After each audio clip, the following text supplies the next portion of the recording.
통합진보당 대변인 홍성규입니다. 3월 18일 현안 브리핑 드리겠습니다. 두 가지 말씀드립니다.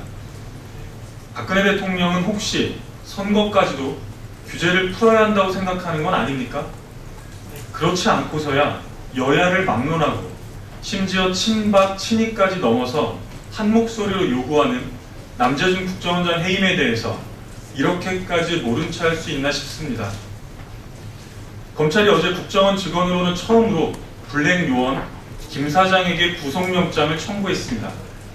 거듭 확인하거니와 이번 사건의 본질은 간첩 조작 사건이며 그 목적은 지방선거 개입입니다.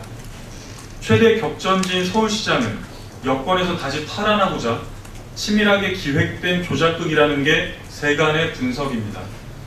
모해 증거 인멸죄 운운하며 사문서 위조 정도로 마무리하겠다는 것은 우리 국민을 우롱하는 행태이며 손바닥으로 하늘을 가려보겠다는 것에 다름 아닙니다.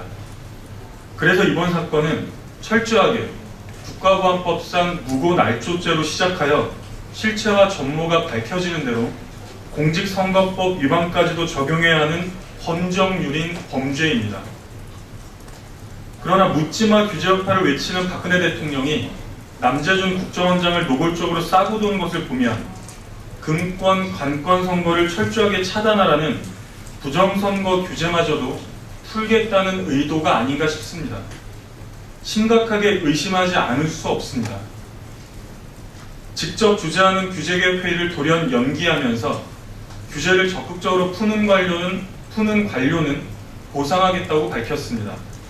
남재준 원장 해임 요구를 묵살하는 이유가 바로 이것입니까? 박근혜 대통령은 부정선거를 획책한 남재준 국정원장을 즉각 해임하십시오. 두 번째입니다. 말도 많고 탈도 많던 종편이 사실상 모두 재승인되었습니다. 조건부라는 꼬리표를 달아 내일 최종 결정한다고는 하지만 요식행위에 불과합니다. 그야말로 기가 차서 말도 안 나올 지경입니다.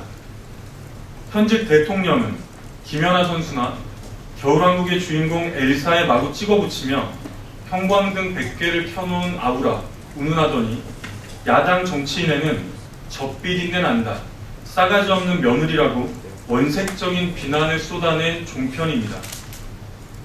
작년 5월에는 차마 입에 담을 수 없는 욕설로 5.18 민주화 영령을 모욕하며 노골적으로 역사를 왜곡하기까지 했습니다. 그러나 이런 종편들이 핵심 심사 항목인 방송 공정성 평가에서 모두 과락을 넘었습니다. 이것이 상식적으로 가능한 일입니까? 종편 국민감시단에 따르면 애시당초 15명의 심사위원 중에서 제대로 종편의 문제를 짚어줄 인사는 단 2명뿐이었다고 합니다. 제대로 된 심사가 불가능했던 이유입니다. 재승인 심사가 아니라 그간 각종 불법적 행태에 대해서 오히려 면죄부를 준 것과 다르지 않습니다. 게다가 그동안 방통위마저도 보도 프로그램 과중 편성을 지적해온 데 대해서 거꾸로 TV조선과 채널A는 보도 프로그램 비중을 더 높인 개편안을 제출했고 방통위는 이를 그대로 받아들였습니다. 이번 6.4 지방선거를 앞두고 24시간 내내 노골적인 여당 선거운동을 하겠다는 선언 아닙니까? 이러니 방송통신위원회를 두고 박통옹위위원회라는 말까지 나오는 것도 당연합니다. 국민의 공공재인 방송이 대통령과 새누리당의 사유물로 전락했습니다. 이를 규제해야 할 합의제 기구 방통위는 그 존재 이유가 사라진 지 오래입니다. 방통위원 임명 방식부터 근본적인 개선이 필요합니다. 합의제 기구로 전면 재구성해야 합니다. 심사 요건도 강화하여 승인 절차를 다시 밟아야 합니다. 아울러 지금까지 자행된 방통위의 전횡은 철저한 감사의 대상임을 분명히 못 박아둡니다. 이상입니다.